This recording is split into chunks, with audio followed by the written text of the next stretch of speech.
welcome to The Pulse. I'm your host, Natasha McKenty, and I'm honored to share this space with today's guest. She's an award-winning author, journalist, speaker, and happiness expert. She's a recipient of the Volunteer Service Award from the Office of President Obama, winner of the UK Publishers Award for Business Book of the Year. She's received the International Female Entrepreneur of the Year Award, as well as Canadian Innovator of the Year. But above all, Jennifer Moss believes in the importance of compassion and empathy. And today, we're going to talk about the power of kindness. Well, if you, when you think about kindness and the benefits from a positive psychology sciences standpoint, it's an intervention that actually does improve so many metrics in our life. Lifespan increases the more you're kind. When you actually do something for another person, your happiness will last 3 times longer than if you did something for yourself. So there's all this really positive feedback that comes from it that's subconscious that we don't really know unless we start practicing it. And so, you could call being kind sort of a selfish, selfless act, right? So when you think about what's in it for us, it's just, sort of a healthier life, more compassion towards others. You feel less lonely, you feel less isolated. And then there's health measures. I mean, when we show compassion and gratitude and we're kind to others, we have better sleep. We end up having lower lower risk of heart problems. And it's just, there's so many profound impacts from practicing kindness. And it starts by just doing one thing, and then it can expand over a lifetime. But does it matter at the end of the day how genuine you are when you reach out to someone else and compliment or offer assistance? Is that obvious? Yes. So you don't get the payoff if you don't authentically mean what you're doing. That's a critical piece of it. And I think that's why it's so important when you are showing an act of kindness that is, it is rooted in empathy. So we have the golden rule, which, is a sort of a twist on the golden rule. Instead of doing unto others as they would have done unto them, as you would have done unto you, do unto others as they would have done unto them. So it's this concept of really actively listening. We want to do something nice or compliment someone in the workplace. Maybe it isn't just, your hair looks great. Maybe it's, wow, you killed it on that presentation. I really liked these different parts. So you're very specific about what impacted you, and then that person feels valued and that they were really listened to. And so then there's more meaning and more attachment to it. And then it also deepens the experience in the brain for the other person as well. We often hear the term empathy. We talk about empathy a lot, especially lately. And so if I'm trying to reach out to someone that there's no way I could possibly empathize with their situation, but I genuinely want to help. I genuinely want to make their day better or their experience brighter.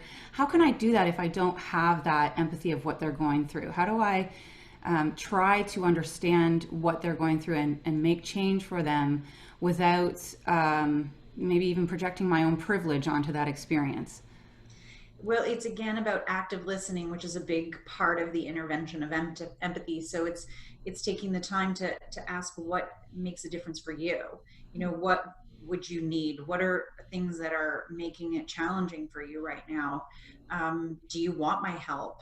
It's really important for us to know when it's beneficial or when we think that someone needs help, without even asking if that's what they need. I think that is the critical piece to being truly and authentically kind. Is maybe we can't necessarily step into the shoes of another person, but we can listen and we can actively pay attention, not just to what they're asking, but the semiotics. I mean, you and the sort of the symbols of what they're demonstrating. What are they showing you culturally about who they are? What is their body language? Are they uncomfortable with you? Are they introverted or extroverted? Those are the kind of things that we need to really pay attention to. And then we can provide more authentic, more specific types of, kind acts to that person. and also really help in a way that's meaningful. So right now, especially as we've all faced months of lockdown and possibly will again. We spend a lot of time on social media, and so we're absorbing a lot of content, and a lot of that is very dark and hard to understand. And so, while we face this pandemic, we're talking about a kindness epidemic that's happening right now, where we genuinely have the time to listen to these stories and now want to help. But you're currently writing a book about burnout. How do we avoid, we're so inundated with all of these messages right now. How do we avoid throwing our hands in the air and saying, you know what, I can't do it anymore. I'm too tired. I don't want to listen anymore. There's nothing I could do as one person, anyways. Well, in my research, I've actually found that activists are probably the most burnt out group, maybe just behind doctors and nurses and teachers. But activists are struggling because they're losing community engagement. People are dealing with low coping skills already, and so they're trying to just emotionally tune out, creating a numbness to what's going on, which means you also numb the joy, you numb the happiness, you numb the kindness, to prevent feeling completely hopeless.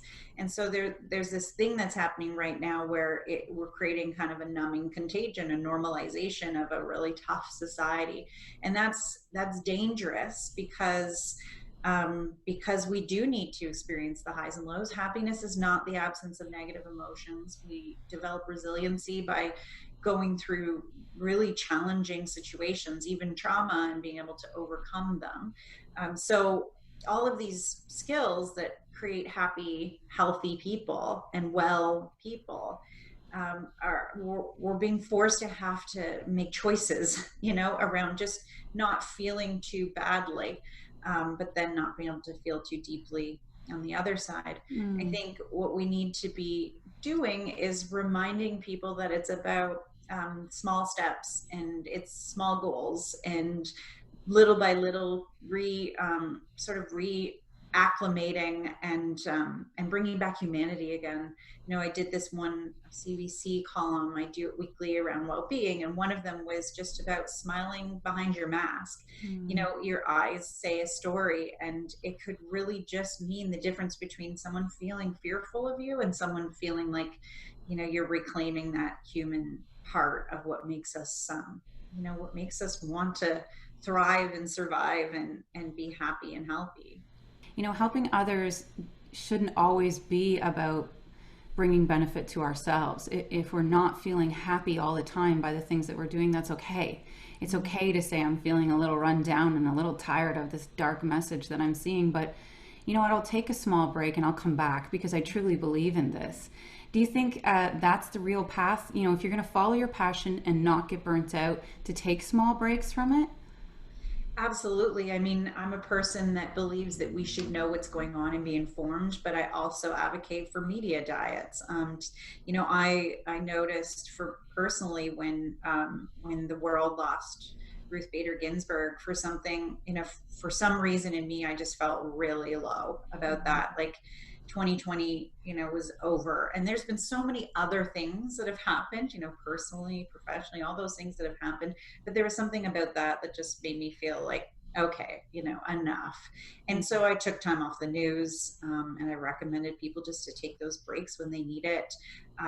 You need to create reserves. One of the things that I loved about my research for the book with Dr. Maria Asberg, she focuses on social exhaustion disorder, and she's based in Sweden, and it's the only place in the world that actually has any treatment or considers burnout in a way that's a medical condition that you can Mm. actually get support from the government and you can be off work. And so what she says is that so many of us don't have any margins. And I asked, what does that mean? And she said, we push ourselves all the way to the limits all the time. We create no space for anything to happen, which is totally naive. We don't realize that stress is just part of our lives, but because when we feel good, we just take it all in, we do more, we're constantly trying to fill in the space, leaving no margins, and so anything that happens is very destructive. Mm. And so I think anyone that's advocating for this kind of work or really trying to work in this space and, thinking just about the simple acts of kindness, but they're feeling really, really exhausted by right now, you do need to focus on self-care for a bit. And although kindness does help you with that, altruism can give you a break from that. It's important to just realize what your needs are, and then you put the proverbial mask on yourself and then proceed to help others. Mm. I mean, in doing my research about you, you have so much on the go. And, we're all facing homeschooling and all the other restrictions that are involved with the pandemic right now. And you are also writing a book, and not your first, obviously, about burnout. I would love to know what you do personally for yourself to take that time to avoid burnout while you're trying to teach others about avoiding burnout. I love that you mentioned that, because it has, I have been a walking sort of beacon of irony over the last 6 months. And it's been a challenge. I mean, I started writing the book and probably put in a good 15,000 words in before COVID struck, and it escalated so fast. So I just scrapped basically everything I wrote about because it was tone deaf. It just didn't feel right. And I had to dig into what is happening right now and restarting research and changing what I was, analyzing. And then we were doing that homeschooling. Early days, I was information craving constantly. I just wanted to know what was going on. I couldn't turn off the news. It felt like it was in the background all the time. And nothing was really making me feel any more safe or any more certain. Trying to balance that by making, a plan for my kids so that they don't feel my stress. And there were days that, I felt really concerned. And then trying to do all that and, being really bright every day for this book and, public speaking and all the other stuff that I was doing. My job was pivoting. People were canceling, talks left, right, and center. There's a lot that went on. And I've written this article that's so popular. And it's funny because the first line is, you love what you do, you never work a day in your life. And that's a great idea, but a total myth. Mm-hmm. I probably would have said BS if I could in Harvard Business Review, but it wouldn't have been accepted. I think that what we miss in people like us that are passion driven and like you, who love what they do, we have a very challenging way of turning off. We don't turn off, and I still struggle with that. The book's due in 6 weeks, and I still say, yes to everything that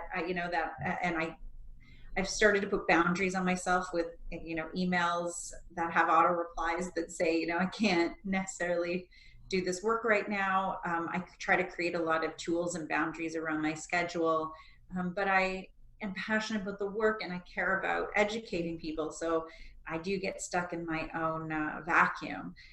But it's important to be able to walk the walk and lead by example. And so I have done quite a few things to just restrain, say no, and then be my own boss, right? I talk to a lot of leaders about how they're supposed to lead and help prevent burnout. Well, I should probably, as my own boss, focus on all those things too. I can identify that with that. I mean, you get used to a certain level of anxiety and it just becomes normal to you, right? For me, I find I never feel like I'm done something. You never get that sense of accomplishment because you're already on to the next thing that you have to do. This brings me to the end of my questions. Was there anything else that you wanted to add? No, I just think that the idea of practicing kindness and making embedded is really an important thing that we should be doing in our lives, just as a habit that can become sort of subconsciously who we are, and then it creates a collective sort of network effect across our communities. And we do that by actually intentionally working on it every day. So maybe we don't feel like doing that one thing today or practicing kindness today, but if we can actually make it part of our daily routine, like brushing our teeth, it's just the hygiene of our lives, then it stops being work. And those habits over time, if you believe in, well, it's not even believing, but if you look to neurosciences and the concept of neuroplasticity and the ability to train behaviors by just repeating them until they're subconscious. I mean, we don't look anymore before we cross the street. We look, but we know. We brush our teeth, we have showers, we do things without thinking about them. Sometimes we even drive to work dangerously without even, remembering where we're going, because it's so rote. We want kindness to be subconscious. And if we intentionally work on it over time, it just becomes who we are. We just become kind. And the more of us that do that makes our communities kind. And then, it can spread. And that's really what we need to do, is an intentional focus on kindness. And to remember that we're role models to that younger generation that's kind of following us around with wide eyes and emulating everything we do. I think a lot of the young kids, actually, when I listen to them, they have a lot of these things figured out. They're pretty cool, these young people, and how they feel about each other and the way that they're tolerant and accepting. We need to maybe work on some of the old patterns and model for both, but we need a lot of change in just our actions, so that they know that this is a society that they're going to grow up in. So you're right. Well, thank you so much for your time, Jennifer. I really appreciate it. Thanks so much for having me.